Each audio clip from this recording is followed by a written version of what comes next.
بسم اللہ الرحمن الرحیم۔ السلام علیکم دوستو، ہانی بن عروہ کوفہ میں ایک مقتدر شخصیت تھے اور ابن زیاد کے ساتھ ان کے پہلے کچھ تعلقات بھی تھے۔ حضرت مسلم کے آنے سے پہلے وہ ابن زیاد کے پاس جاتے اور ملتے رہے۔ جب سے حضرت مسلم ان کے ہاں آئے اس دن سے انہوں نے بیماری کا بہانہ کر کے آنا جانا اور ملنا چھوڑ دیا۔ ادھر ابن زیاد کو سب حالات معلوم ہو چکے تھے۔ ایک دن اس کے پاس محمد بن اشعث اور اسما بن خارجہ آئے۔ ابن زیاد نے ان سے پوچھا، ہانی کا کیا حال ہے؟ انہوں نے کہا بیمار ہے۔ ابن زیاد نے کہا، مجھے معلوم ہوا ہے کہ وہ اچھا بھلا ہے اور سارا دن اپنے دروازے پر بیٹھا رہتا ہے۔ تم جاؤ اور اس سے کہو کہ اطاعت اور ملاقات دونوں ضروری ہیں، انہیں ترک نہ کرے۔ وہ گئے اور جا کر کہا کہ ابن زیاد کو اطلاع ملی ہے کہ آپ اچھے بھلے ہیں اور سارا دن اپنے دروازے پر بیٹھے رہتے ہیں اور ملاقات کو نہیں آتے۔ ان کو کچھ بدگمانی سی ہو گئی ہے، تو آپ ابھی ہمارے ساتھ چلیں تاکہ صفائی ہو جائے اور بدگمانی دور ہو جائے۔ ہانی اندر گئے اور حضرت مسلم سے یہ بات کی اور تیار ہو کر آ گئے اور ان کے ساتھ چلے گئے۔ دارالعمارت کے اندر پہنچ کر ابن زیاد کو سلام کیا مگر اس نے جواب نہ دیا۔ ہانی اس خلاف معمول سلوک پر متعجب ہوا اور دل میں کھٹکا اور خوف محسوس کیا۔ کچھ دیر تک اسی طرح کھڑے رہے۔ ابن زیاد نے کہا، ہانی، یہ کیسی بات ہے کہ تم نے مسلم بن عقیل کو اپنے گھر میں چھپا رکھا ہے اور روزانہ تمہارے گھر میں یزید کی حکومت کے خلاف منصوبے بنتے رہتے ہیں اور ہتھیار خریدے جاتے ہیں اور لوگوں سے جنگ کرنے پر بیعت لی جاتی ہے؟ ہانی نے کہا، یہ بالکل غلط ہے۔ ابن زیاد نے اسی وقت اس جاسوس موکل کو طلب کیا، وہ آ گیا تو کہا، اس کو پہچانتے ہو؟ موکل کو دیکھ کر ہانی کے ہوش اڑ گئے۔ اب وہ سمجھے کہ یہ ظالم عقیدت و محبت کے پس پردہ دشمنی اور جاسوسی کر رہا تھا۔ اس عینی شاہد کے ہوتے ہوئے انکار کی گنجائش نہ تھی اور اس لیے انہوں نے اقرار کر کے صاف صاف بیان کر دیا کہ خدا کی قسم میں نے مسلم کو بلایا نہیں اور نہ انہوں نے مجھے اطلاع دی تھی کہ میں تمہارے گھر آ رہا ہوں۔ اچانک جب وہ میرے دروازے پر آ گئے اور مجھ سے پناہ طلب کی تو مجھے شرم آئی کہ خاندان رسالت کے ایک فرد کو گھر سے نکال دوں۔ اب میں تم سے پکا وعدہ کرتا ہوں اور جیسی ضمانت تم چاہو پیش کرتا ہوں، میں ابھی جا کر ان کو اپنے گھر سے نکال دیتا ہوں تاکہ جہاں ان کی مرضی ہو وہ چلے جائیں اور پھر تمہارے پاس واپس آ جاتا ہوں۔ مجھے اتنی دیر کے لیے مہلت دے دو۔ ابن زیاد نے کہا، خدا کی قسم تم اس جگہ سے اس وقت تک حرکت نہیں کر سکتے جب تک یہ عہد نہ کرو کہ تم مسلم کو ہمارے حوالے کرو گے۔ ہانی نے کہا، خدا کی قسم میں اپنے اس مہمان کو جس کو میں پناہ دے چکا ہوں قتل کے لیے کبھی تمہارے حوالے نہ کروں گا۔ ابن زیاد نے کہا، تمہیں حوالے کرنا ہوگا۔ ہانی نے کہا، خدا کی قسم میں تمہارے حوالے نہیں کروں گا۔ تکرار سے جب بات بڑھنے لگی تو مسلم ابن عمر باہلی اٹھا اور کہا، خدا امیر کا بھلا کرے، ذرا مجھے ہانی سے گفتگو کا موقع دیا جائے۔ ابن زیاد نے اجازت دی تو باہلی ہانی کو لے کر ایک طرف کچھ فاصلے پر کھڑا ہو گیا کہ ابن زیاد دونوں کو دیکھ رہا تھا۔ باہلی نے ہانی کو بہت سمجھایا کہ تم مسلم کو امیر کے حوالے کر دو اور انکار کر کے اپنی جان اور اپنی قوم کو ہلاکت میں مت ڈالو۔ امیر نہ ان کو قتل کریں گے اور نہ ان کو ضرر پہنچائیں گے۔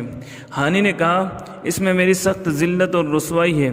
باہلی نے کہا، کوئی ذلت نہیں ہے۔ ہانی نے کہا، اب تو میں خود بھی باہمت و طاقتور ہوں اور میرے آوان و انصار بھی بہت موجود ہیں۔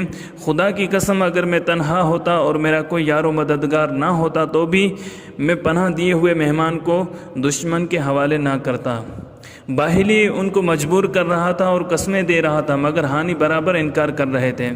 ابن زیاد یہ دیکھ کر بےتاب ہو گیا اور ہانی باہلی سے کہنے لگا، اسے میرے پاس لاؤ۔ چنانچہ ہانی کو اس کے پاس لے گئے۔ اس نے غضبناک ہو کر ہانی سے کہا، مسلم کو میرے حوالے کرو ورنہ میں تمہاری گردن مار دوں گا۔ ہانی نے کہا، پھر تو تمہارے ارد گرد بھی چمکتی ہوئی تلواریں ہوں گی۔ یہ سن کر ابن زیاد نے ہانی کے منہ پر پے در پہ ڈنڈے مارے کہ ہانی کی ناک پھٹ گئی اور ابرو کی ہڈی ٹوٹ گئی اور کپڑے خون میں لت پت ہو گئے۔ ہانی نے ایک سپاہی کی تلوار کے قبضے پر ہاتھ ڈالا مگر اس نے زور سے چھڑا لیا۔ ابن زیاد نے کہا، اب تو نے اپنا خون بھی ہمارے لیے مباح کر دیا۔ پھر حکم دیا کہ ان کو ایک کمرے میں بند کر دو اور پہرا بٹھا دو۔ اسما بن خارجہ اٹھے اور ابن زیاد سے کہا، او دغاباز، ان کو چھوڑ دے، تو نے ہمیں حکم دیا تھا کہ ہم انہیں تیرے پاس لائیں، جب ہم لے آئے تو تو نے ان کا منہ توڑ دیا اور ان کا خون بہایا اور ان کے قتل کرنے کو بھی کہہ رہا ہے۔ ابن زیاد نے کہا اس کو بھی پکڑو اور مارو۔ چنانچہ سپاہیوں نے ان کو بھی بہت مارا اور پھر ان کو بھی قید کر دیا۔ محمد بن اشعث نے کہا کہ امیر جو کچھ بھی کرے ہم تو اس پر راضی ہیں۔ شہر میں یہ افواہ اڑ گئی کہ ہانی قتل کر دیے گئے۔ اس افواہ کو سن کر ہانی کے قبیلے والے ہزاروں کی تعداد میں انتقام انتقام کا نعرہ لگاتے ہوئے آئے اور انہوں نے قصر امارات کا محاصرہ کر لیا۔ اس قبیلے کے سردار عمر بن حجاج نے پکار کر کہا کہ میں عمر بن حجاج ہوں اور میرے ساتھ قبیلہ مزہج کے شہسوار ہیں۔ ہم نے کبھی اطاعت سے انحراف نہیں کیا اور نہ جماعت سے علیحدگی اختیار کی ہے۔ پھر ہمارے سردار کو قتل کر دیا گیا ہے، ہم انتقام لیں گے۔ سب نے پھر انتقام انتقام کے نعرے بلند کیے۔ ابن زیاد اس نازک صورتحال کو دیکھ کر بہت گھبرایا۔ اس نے قاضی شریح سے کہا آپ ہانی کو اپنی آنکھوں سے پہلے دیکھ لیں اور پھر ہانی کے قبیلے والوں سے کہہ دیں کہ وہ زندہ ہے اور قتل کی افواہ غلط ہے۔ قاضی صاحب ہانی کو دیکھنے گئے۔ ہانی اپنے قبیلے کے لوگوں کا شور و ہنگامہ سن رہے تھے۔ انہوں نے قاضی صاحب کو دیکھ کر کہا یہ آوازیں میرے قبیلے کے لوگوں کی ہیں، آپ ان سے میرا حال بتا کر صرف اتنا کہہ دیں کہ اگر 10 آدمی بھی اس وقت اندر آ جائیں تو میں چھوٹ سکتا ہوں۔ اس وقت بھی ان کا خون بہہ رہا تھا۔ قاضی صاحب باہر آئے تو ابن زیاد نے اپنا ایک خاص جاسوس حمید بن بکر احمری ان کے ساتھ کر دیا اور کہا آپ لوگوں سے صرف اتنا کہیں کہ ہانی زندہ ہے۔ قاضی صاحب فرماتے ہیں خدا کی قسم اگر وہ جاسوس میرے ساتھ نہ ہوتا تو میں ہانی کا پیغام ضرور ان کے قبیلے تک پہنچا دیتا۔ غرض قاضی صاحب نے لوگوں کے سامنے آ کر کہا کہ ہانی زندہ ہے، اس کے قتل کی جو خبر ہے تم تک پہنچی ہے وہ غلط ہے۔ قاضی صاحب کی شہادت سن کر ان لوگوں نے کہا اگر وہ قتل نہیں کیے گئے تو خدا کا شکر ہے، اور سب منتشر ہو گئے۔ ادھر حضرت مسلم نے عبداللہ بن حازم کو قصر امارت کی طرف بھیجا کہ جاؤ دیکھ کر آؤ ہانی پر کیا گزری۔ انہوں نے جا کر حالات معلوم کیے اور حضرت مسلم کو آ کر بتایا کہ ابن زیاد نے ہانی کو مار مار کے زخمی کر دیا ہے اور اب وہ قید میں ہیں۔ ہانی کے قبیلے کی عورتیں اس وقت فریاد و واویلا کر رہی تھیں۔ حضرت مسلم نے عبداللہ بن حازم سے کہا یا منصور امت پکار کر اپنے مددگاروں کو جمع کرو۔ جو ہی انہوں نے پکارا تو وہ 4000 افراد جو خاص محبان اہل بیت تھے اور ارد گرد کے مکانوں میں چھپے ہوئے اسی وقت کے انتظار میں تھے وہ فوراً نکل آئے۔ ان کی آنے سے نعرہ پورے کوفے میں گونج گیا اور وہ سب لوگ جنہوں نے حضرت مسلم کے ہاتھ پر بیعت کی تھی جمع ہو گئے۔ 18,000 آدمیوں کے ساتھ حضرت مسلم آگے بڑھے اور قصر عمارت کو گھیر لیا اور لوگ بھی آ کر محاصرین کے ساتھ شریک ہوتے گئے، یہاں تک کہ 40,000 ہو گئے اور یہ سب ابن زیاد اور اس کے باپ کو برا بھلا کہہ رہے تھے۔ ابن زیاد کے پاس اس وقت صرف 50 آدمی تھے، 30 پولیس کے افراد اور 20 روسائے کوفہ۔ ان کے علاوہ اور کوئی طاقت مدافعت کے لیے نہ تھی۔ وہ سخت گھبرایا اور اس نے قصر عمارت کا دروازہ بند کروا دیا۔ وہ وقت ایسا تھا کہ اگر حضرت مسلم حملہ کرنے کا حکم دے دیتے تو اسی وقت قصر عمارت پر قبضہ ہو جاتا اور ابن زیاد اور اس کے ساتھیوں کو جان بچانے کے لیے کوئی راہ نہ ملتی، اور یہی لشکر سیلاب کی طرح آگے بڑھتا اور یزید کے اقتدار کو تنکے کی طرح بہا کر لے جاتا، مگر آپ نے حملے کا حکم نہ دیا۔ اگرچہ یزید و ابن زیاد کی عداوت اظہر من الشمس تھی، مگر پھر بھی آپ نے احتیاط کو ہاتھ سے جانے نہ دیا اور اس انتظار میں رہے کہ پہلے گفتگو سے حجت کر لی جائے، شاید کوئی صلح کی صورت پیدا ہو جائے اور مسلمانوں میں کشت و خون نہ ہو۔ لیکن یہ انتظار دشمن کے لیے بڑا مفید ثابت ہوا۔ اس نے اس سے فائدہ اٹھایا اور ان اشراف کوفہ سے کہا جو اس کے پاس تھے کہ تم لوگ قصر عمارت کی چھت پر چڑھ کر اپنے اپنے قبیلے کے لوگوں کو میری اور یزید کی حمایت میں انعام و اکرام کا طمع و لالچ دلاؤ اور نافرمانی کرنے پر انعام و احسان سے محروم رہنے اور سخت سزا پانے کا خوف دلاؤ، اور ان کو یہ بتاؤ کہ یزید کی فوجیں شام سے روانہ ہو چکی ہیں جو پہنچنے ہی والی ہیں، پھر تم سمجھ لو کہ تمہارا کیا حال ہوگا۔ غرض جس طرح بھی ہو سکے ان کو مسلم سے الگ کر دو۔ چنانچہ وہ تمام اشراف کوفہ انہوں نے قصر عمارت کی چھت پر کھڑے ہو کر لوگوں سے کہنا شروع کیا، لوگوں اپنے گھروں کو واپس چلے جاؤ، شر اور فساد نہ پھیلاؤ، خود کو ہلاکت میں نہ ڈالو۔ یزید کی فوجیں شام سے کوفہ کے لیے روانہ ہو چکی ہیں، تم کس طرح ان کا مقابلہ کر سکو گے؟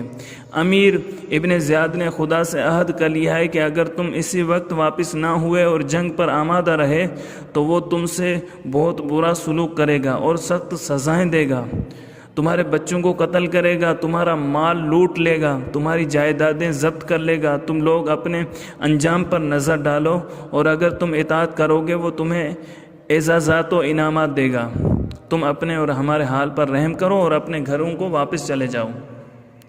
اشراف کوفہ کی خوف زدہ کر دینے والی تقریروں سے متاثر ہو کر لوگ متفرق اور منتشر ہونے لگے۔ عورتوں اور مردوں نے اپنے بھائیوں اور بیٹوں کو بلا بلا کر سمجھانا اور ساتھ چھوڑنے پر مجبور کرنا شروع کر دیا۔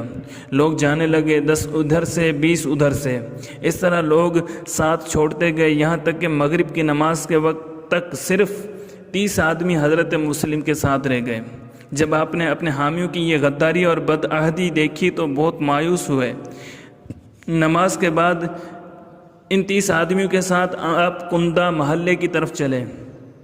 اس محلے تک پہنچتے پہنچتے یہ 30 آدمی بھی ایک ایک کر کے ساتھ چھوڑ گئے اور حضرت مسلم تنہا رہ گئے۔ کس مپرسی کا عالم ہے جس محب کے دروازے پر جاتے ہیں دروازہ بند پاتے ہیں۔ بھرے شہر میں کوئی محفوظ جگہ نظر نہیں آتی جہاں رات گزار سکیں۔ حضرت مسلم ان تصورات میں کھوئے ہوئے انتہائی پریشانی کے عالم میں تھے کہ ایک عورت توعہ نامی اپنے مکان کے دروازے پر بیٹھی نظر آئی۔ وہ اپنے بیٹے کے انتظار میں تھی۔ آپ نے اس سے پانی مانگا، اس نے پانی لا کر دیا، آپ نے پیا۔ وہ برتن اندر رکھ کر پھر باہر آئی تو آپ کو وہیں بیٹھے پا کر کہا، اللہ کے بندے کیا تو نے پانی نہیں پی لیا؟ آپ نے فرمایا ہاں پی لیا ہے۔ کہنے لگی تو اب اپنے گھر جاؤ۔ آپ خاموش رہے۔ اس نے 3 بار یہی کہا، پھر آپ خاموش رہے۔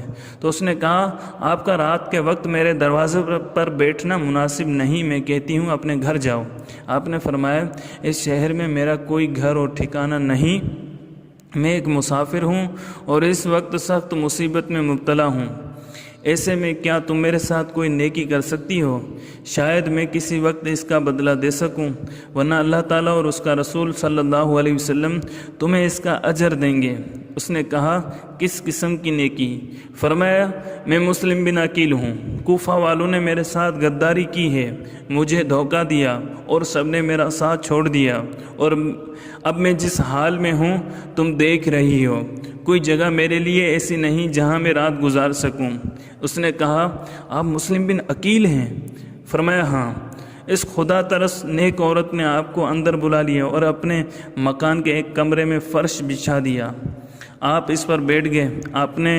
اس نے کھانا پیش کیا، آپ نے کھایا نہیں اور اس کو دعائیں دیں۔